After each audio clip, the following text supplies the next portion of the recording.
Alright, in this video we're going to talk about what niche do I go into when I'm first starting.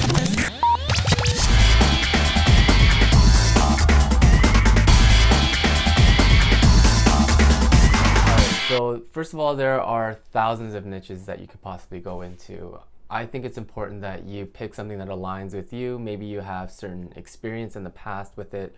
So for example, if you're in sales or you do real estate, you might want to go into the wealth niche. Or if you're a mom or you're a dad, you might want to go into the relationships niche. And it's because you have a personal experience with it. And not only that, you're probably going to have some stories along the way. And in marketing, stories sell. If you understand anything about stories, they seduce the reader, the audience, the person, and it captivates them to take action of some sort, whether you want to invoke an emotion or whether you want to get them to buy. Okay, it's the same thing. So you always want to pick a niche that relates to something that you're passionate about, and then as well as that you have experience in, because then when you go into the real world and you actually employ these things, you won't feel like it's work to you. You won't feel like it's a chore. It's something that you actually have a fire deep inside of you that you want to give out to the world. So, but let's zoom out a little bit. Let's talk about the four main niches first in the macro sense. So what are those four main niches? It's health, wealth, relationships, and happiness.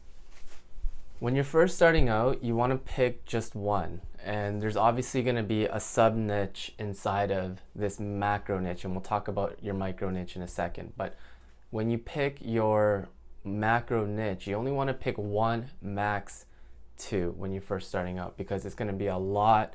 And not only that, your message might get a little bit skewed, so you want to be able to slowly introduce another niche, not right away off the bat. So when I first started out, I was in the relationships niche, and I had to decide what micro niche I wanted to go into. And there's lots. There's dating, there's divorce, there's sex, there's game, there's moms, there's dads, there's parenting, there's all kinds of little angles and avenues that you can pick inside of your macro niche.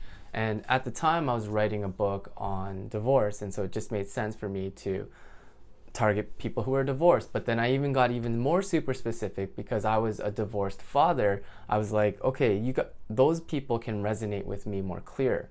And because I was able to do that, my messaging was super spot on and it was sound, and I got the feedback to create better content for them.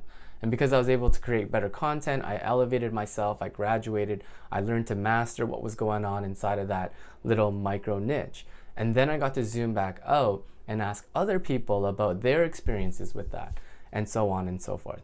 And so this is kind of how you grow, but you want to start out small and super specific, and it's always great to make it relatable to you. All right, so once you've mastered that micro niche and you've kind of dabbled in other little micro niches inside of that macro niche, it's okay to go outside of that one and pick a new niche altogether if you've already created successful programs and courses and books or whatever content around that one thing, and it doesn't confuse your audience.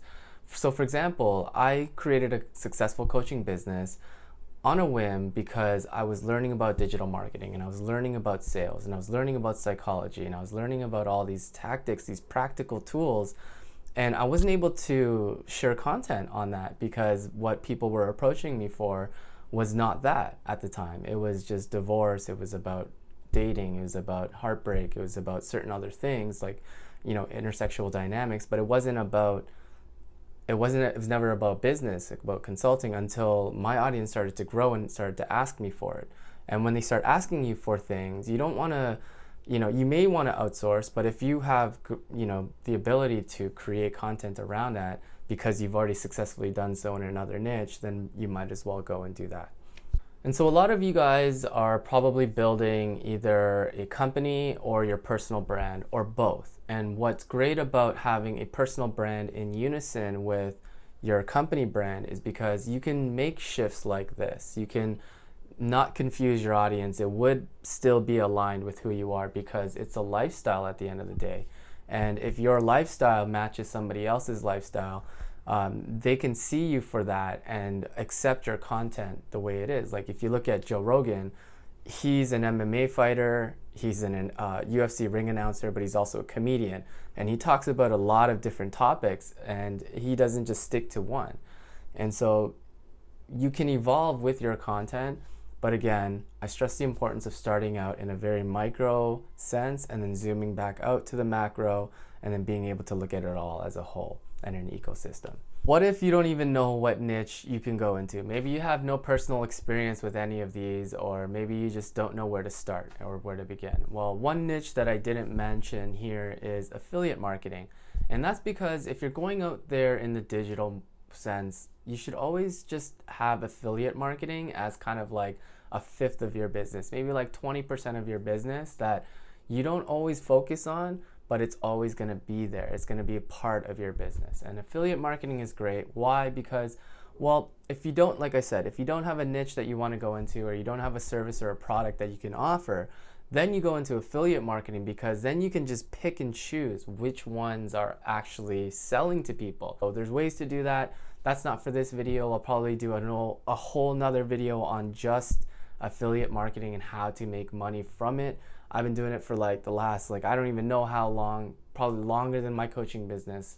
And because I was able to understand affiliate marketing, it was just an easy way to implement it into my other areas of my coaching or consulting or whatever, what have you.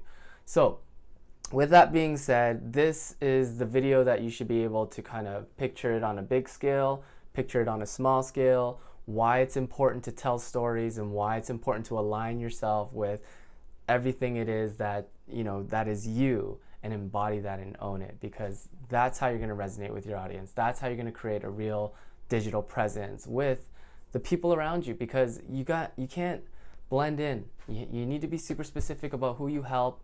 And if you're not super specific about who you help, it's going to look it's going to, first of all, be hard to break in, and then it's going to look very kind of messy on the outside. All right, so get specific. And that's pretty much all I have for this video. If you have more questions, put them in the comments. If you want more information on how to get yourself out there digitally, then subscribe to the channel. If you want to just watch me go through it myself, then subscribe and let me know what you thought of the video. All right, I'll see you guys on the next one.